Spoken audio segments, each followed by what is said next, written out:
আসসালামু আলাইকুম। ওয়ালাইকুম আসসালাম ওয়া রাহমাতুল্লাহ। জি। জি শেখ, হাদিসে একটা আছে যে যারা গুনাহ প্রকাশ করে, এটা কি শেখ হুম। কুফর? গুনাহ প্রকাশ করে? জি, প্রকাশ করে দেয় আর আহ, কি, মানে মানুষের গুনাহ সামনে। করার পরে? গুনাহ করার পরে জি শেখ। নিজেই গুনাহ করেছে আবার প্রকাশ করে, এই তো? জি শেখ। জি জি, না না, কুফর না, গুনার কাজ। এবং ক্ষমা পাওয়াতে বাধাগ্রস্ত হয়। যদি লুকিয়ে রাখতো, অনুতপ্ত হইতো, যে ব্যক্তি অনুতপ্ত লজ্জিত, সে নিজের দোষ ত্রুটি প্রকাশ করবে না। তাহলে এই ব্যক্তি যে যে প্রকাশ করেছে যে আমি এই করেছি, এই করেছি, আমি মদ খেয়েছি তো আমি এই করেছি, সেই করেছি, সেই ব্যক্তি বদ প্রকৃতির, সে বেহায়া, নির্লজ্জ। সে নির্লজ্জ, যার ফলে কোন লজ্জা শরম নেই পাপ করার পরে। বুঝা গেছে? এদেরকে আল্লাহ মাফ করবেন না। যেমন আজকাল সোশ্যাল মিডিয়াতে কিছু বদচরিত্রের লোকের আসছে, হ্যাঁ আমার ওর সাথে এই হয়েছে, ফিজিক্যাল রিলেশন ছিল তো আমার ওর সাথে এই হয়েছে, ওর সাথে আমার বিয়ে হয়নি তো এরকম হয়েছে। আউযুবিল্লাহি মিনাশ শাইতানির রাজিম। এদেরকে আল্লাহ কখনো মাফ করবেন না, কখনো মাফ করবেন না। কিন্তু আল্লাহ না করে কারো যদি এরকম অপরাধ হয়ে যায়, বড় অনুতপ্ত লজ্জিত, আর যথাসাধ্য লুকিয়ে রেখেছি, কারো সামনে কোনোদিন প্রকাশ করে না, এবং আল্লাহর কাছে তওবা করেছে, অবশ্যই আল্লাহ মাফ করেন। ইন্নাল্লাহা ইয়াগফিরুয যুনুবা জামিআ। ঠিক। তারপরে কুফর না, যতক্ষণ পর্যন্ত অন্য কুফরি না আছে, কুফর না, এগুলো গুনাহ, গুনাহের কাজ। জি। আসসালামু আলাইকুম ওয়া রাহমাতুল্লাহি ওয়া বারাকাতুহু। ওয়ালাইকুম আসসালাম ওয়া রাহমাতুল্লাহি ওয়া বারাকাতুহু। জি বলেন।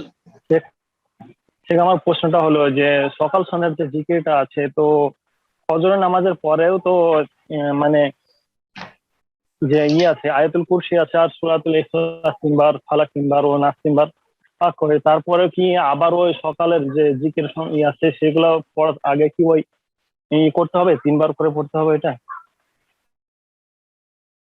সূরা ইখলাস, ফালাক, নাস হ্যাঁ ওই কি বলতে চাইছেন?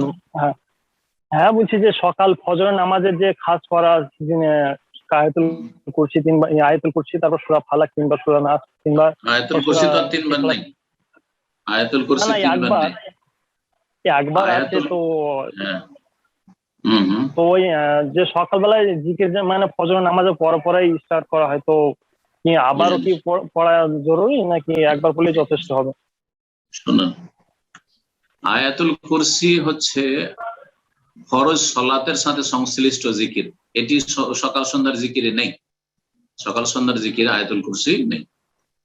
তাহলে হয়ে গেল। এখন বাকি থাকলো সূরা ইখলাস, ফালাক, নাস। সূরা ইখলাস, ফালাক, নাস মাগরিবে আর ফজরে যে তিনবার করে পড়া রয়েছে, সেটা কি আযকারুস সাবাহ ওয়াল মাসার অন্তর্ভুক্ত, মানে সকাল সন্ধ্যার জিকিরের অন্তর্ভুক্ত, নাকি ফরজ সালাতের পরে আযকার বাদাস সালাওয়াতিল মাকতুব, ফরজ সালাতের সাথে সম্পৃক্ত জিকির? এই নিয়ে দুটো মত রয়েছে উলামা কেরামদের। একবার পড়াই যথেষ্ট। আর এটা সুন্নতের আলোকে আমাকে কাছাকাছি মনে হচ্ছে যেটা সকাল সন্ধ্যার জিকির। সকাল সন্ধ্যার জিকির, আল্লাহ তাআলা আলাম। সমস্যা নেই, আপনি মাগরিব পরে পড়ে পড়বেন, নবী সাল্লাল্লাহু আলাইহি ওয়াসাল্লাম পড়েছেন, আর ফজর পরে পড়বেন। সেটা সকাল সন্ধ্যার জিকিরে হোক তিনবার করে, আর তিনবার করে শুধু সূরা ইখলাস, ফালাক, নাসেরই কথা রয়েছে, আর অন্য এগুলো নেই। আয়াতুল কুরসি নাই, বা যেগুলো আযকার বাদাস সালাওয়াত সেগুলো নেই। এছাড়া যেগুলো আছে সেগুলো আলাদা কথা। বিসমিল্লাহিল্লাযী লা ইলাহা ইল্লা হুয়া, সেগুলো তিনবার করা আছে। এগুলো সলাতের জিকির নয়, এগুলো হচ্ছে সকাল সন্ধ্যার জিকির। জি।